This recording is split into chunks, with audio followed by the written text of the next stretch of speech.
Flamengo 2-1 para cima do Corinthians, um jogo que acabou tendo um roteiro muito cruel com o Yuri Alberto. Um primeiro tempo onde o Corinthians é muito superior, já no segundo tempo um jogo em que o Flamengo consegue dominar mais a partida e garante esses 3 pontos. Só antes de continuar a falar sobre esse jogo, eu queria destacar o seguinte: eu separei uma camisa do Flamengo, uma camisa preta bem bonita. Quem torce para o Flamengo eu indico bastante que dê uma olhada, deixei o link aí nos comentários.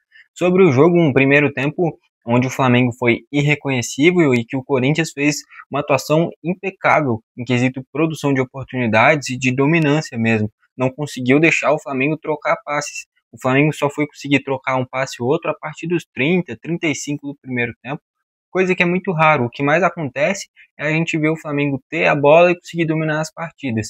Até quando o Flamengo vai um pouquinho mais abaixo, como foi contra o Estudiantes, foi um jogo onde o Flamengo teve muito mais a bola, teve ele 65% de posse de bola, mesmo jogando na Argentina.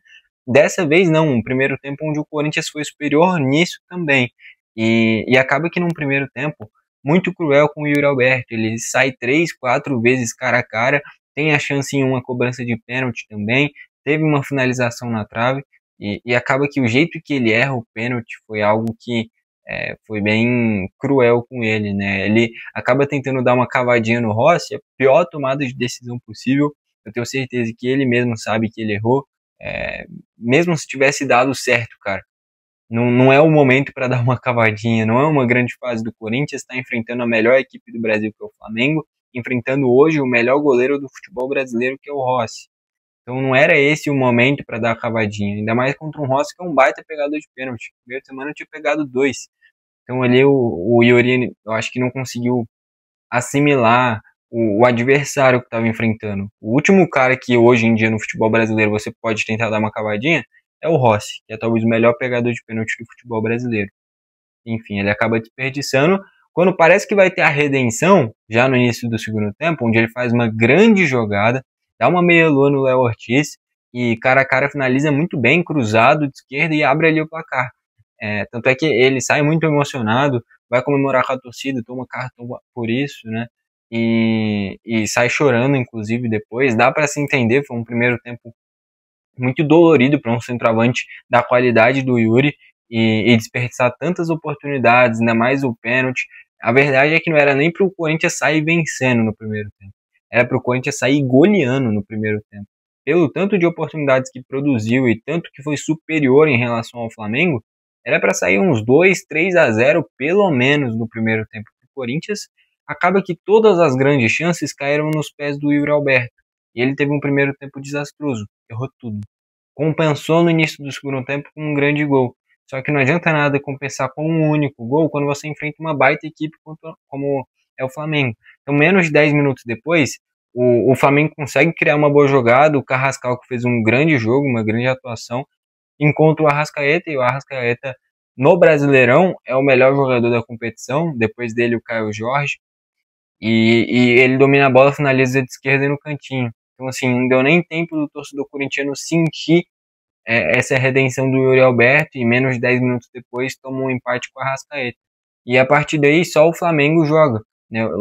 Um tempinho depois o Guinegão sai, e ele que estava sendo o cara que estava conseguindo triangular um pouquinho mais as jogadas com o Yuri. O Thales Magno não entrou bem, né, ele que entrou no lugar do Guinegão, e a partir daí o Corinthians foi esfriando, foi diminuindo, e o Flamengo foi colocando o que tem de melhor, foi colocando o Jorginho, foi colocando o Plata centralizado, que entrou bem, o Luiz Araújo, que fez gol da virada. A verdade é que o Flamengo tem o melhor time e o melhor elenco do futebol brasileiro, fora que tem um baita técnico também.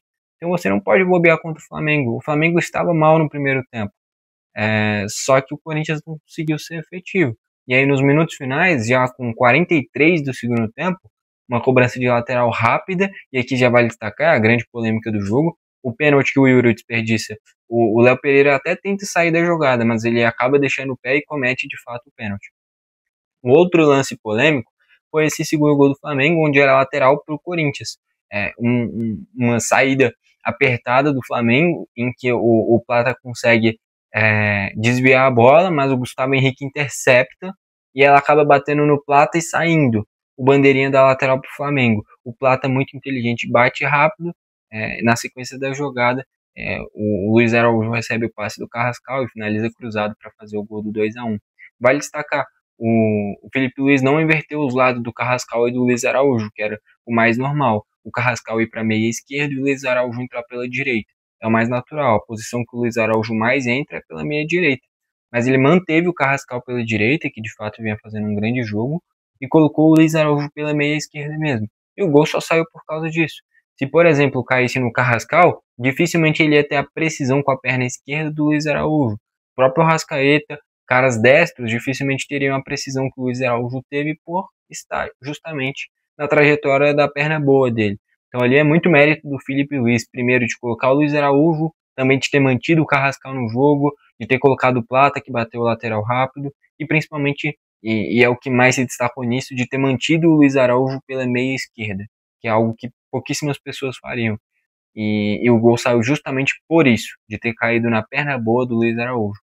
Acaba que é um sentimento meio doloroso pro torcedor corintiano, e eu não vou nem falar que fica o sentimento de que foi roubado, porque é um lance que, assim, era lateral pro Corinthians, mas é algo que é tão no detalhe, é algo que dá para entender perfeitamente que era um lateral pro Flamengo, porque é um lance onde o atacante do Flamengo desvia a bola, é interceptado, daria para se entender que fosse um desvio do Gustavo Henrique mesmo, só dando um replay com um zoom maior que dá para perceber que de fato bateu no Plata por último.